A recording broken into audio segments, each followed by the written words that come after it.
Is this our purpose? Why are we born? What is the object of our existence? And what is the wisdom behind the creation of man and this tremendous universe?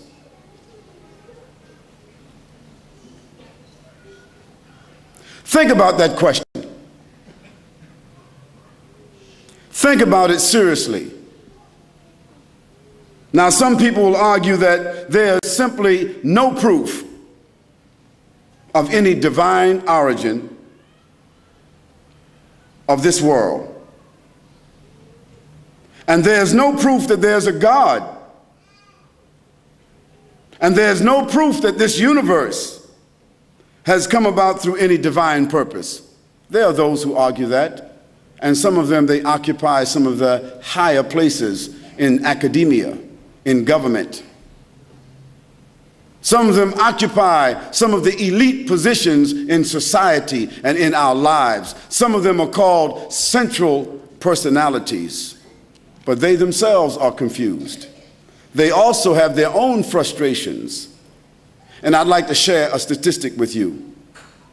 The greatest amount of misery, the greatest amount of suicide, the greatest amount of confusion and disparagement exists among that class of people. So evidently, even they don't have the answers.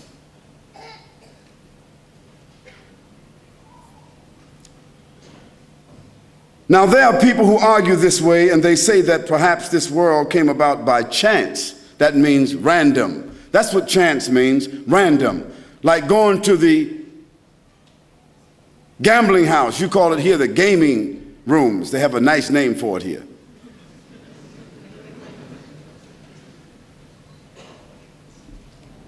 It's a place of immorality.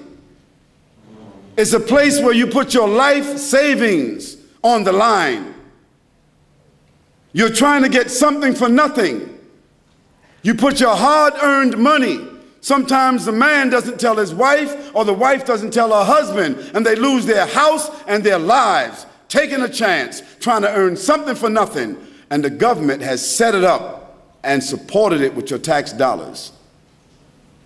And you're so foolish that you think that after you gamble for 5 years and you've lost $50,000 or $60,000, that if you win $25,000, you get real happy.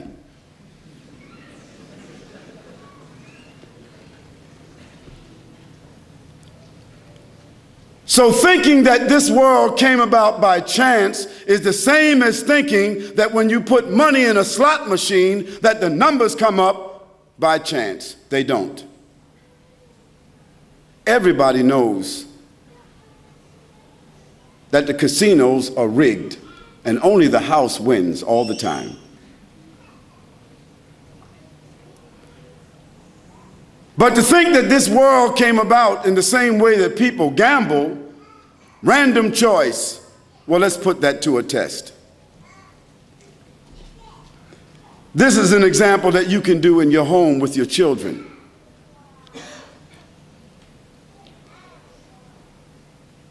Take 10 marbles, number them 1 to 10, and put them inside of a bag and shake the bag. And then close your eyes without looking inside that bag. Pull out number 1, pull out marble number 2, pull out marble number 3, in that order. Just 10 marbles, that's all. 5, 10. What do you think the chances are pulling out those 10 marbles in that order without looking at them? Does anybody here that's a mathematic genius, knows about calculus, knows the random chance? Does anybody know the chance? 26 million to 1. That's only 10 marbles. That's called a micro example. Now let's go a little bit further out to a macro example. The earth that we are on is one planet among 9, or some people say 11, in our solar system, isn't it? And our sun that gives energy and light and gravity is the center of our solar system. And our sun is only one star, and it happens to be one of the smaller stars in our galaxy called the Milky Way. And the Milky Way is only one of the smaller galaxies in the nebula called the Andromeda. And the Andromeda has itself millions of galaxies like the one that our sun is a part of. And there are millions, or literally countless galaxies, clusters of galaxies like the Andromeda, that have been predicted by sending out sound and light. And they have sent out sound and light that has never returned.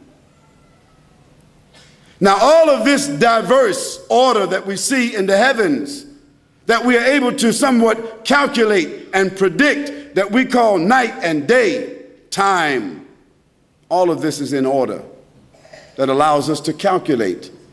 Tell me, if you can't pull out 10 marbles in order, how did all of this come in order? Evidently, man didn't do it, because man is only a drop of water on the earth, significantly nothing. You can't even see him if you get a certain distance. He's forgotten about.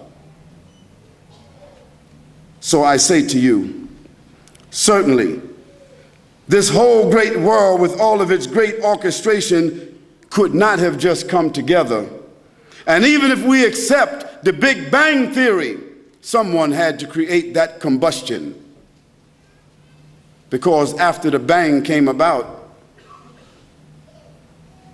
everything came in order. So order does not come from disorder.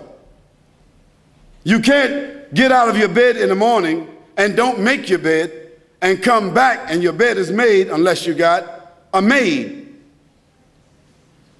You can't demolish a house and come back and the house came back together unless you got a reconstruction crew. Order doesn't come from disorder. Order comes from an order.